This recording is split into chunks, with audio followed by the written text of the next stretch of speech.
The Enuma Elish, also known as the Seven Tablets of Creation, is one of the most famous ancient Mesopotamian myths.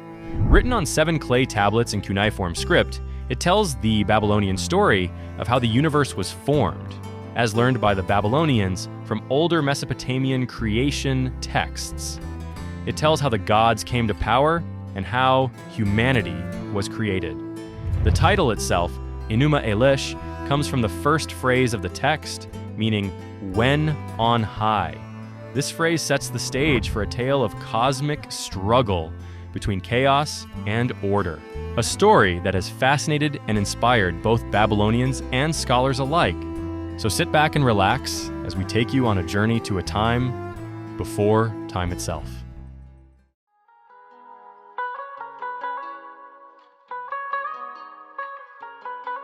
In the beginning, there was only chaos, an endless mingling of saltwater and freshwater.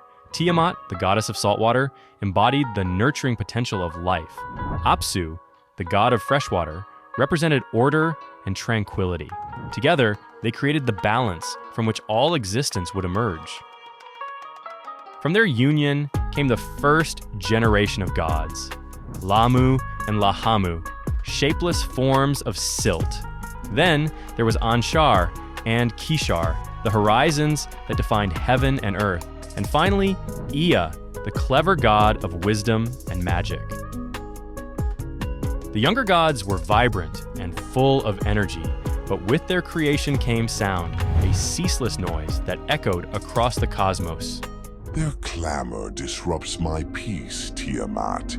We must act to silence them before they destroy us. They are our children, Apsu. Their voices bring life to the void.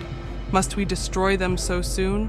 Apsu, unwilling to endure the endless clamor any longer, confided in his vizier, Mumu. You are right, my lord. Silence them and the waters will again be still. But Ea, the clever god, discovered their plot. Acting swiftly, he used his magic to lull Apsu into a deep slumber. Then, in an act of calculated betrayal, Ea struck Apsu down, casting his remains into the depths. What have you done? You have brought chaos into our waters. This treachery will not go unanswered. Grieving Apsu's death and enraged by the betrayal, Tiamat transformed.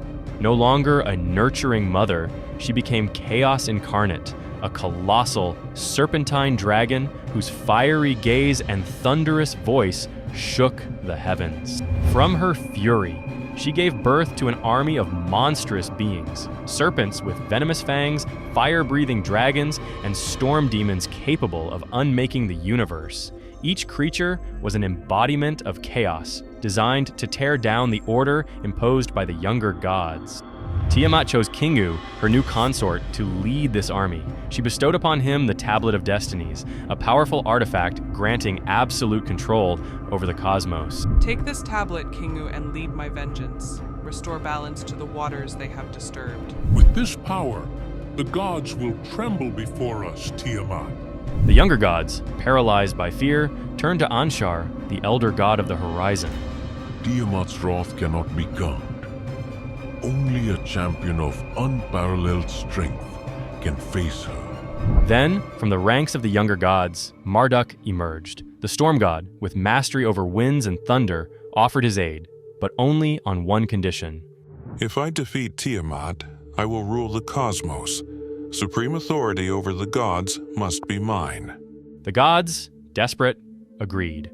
Armed with his bow, net, and the winds of the world, Marduk prepared for battle.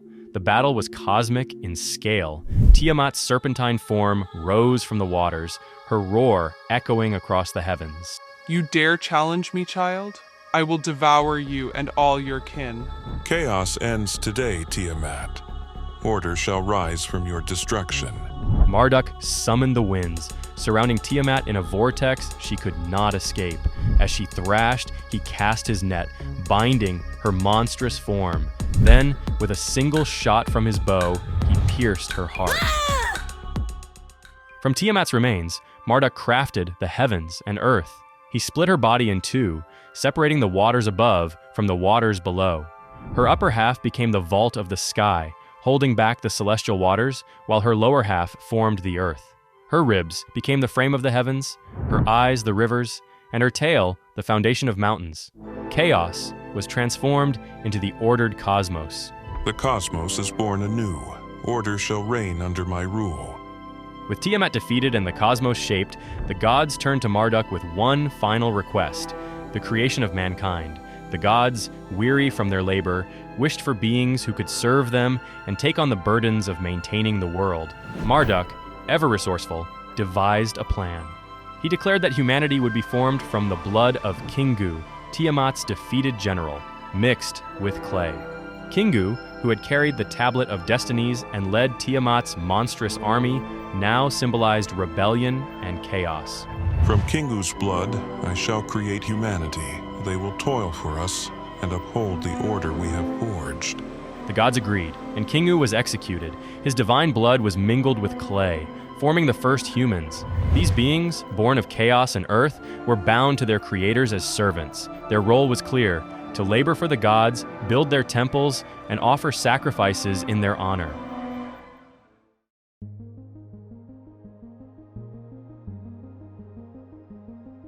In contrast to the harmonious and purposeful creation described in Genesis, the Enuma Elish paints a starkly different picture. Humanity is not cherished or made in the image of the divine, but fashioned as tools to sustain the gods' comfort. Their very essence is tied to chaos, a stark reminder of the rebellion and conflict that defined their origins. While Genesis speaks of deliberate and orderly creation by a single, all-powerful God, the Enuma Elish depicts a world born of violence and cosmic struggle. The Enuma Elish was more than a story.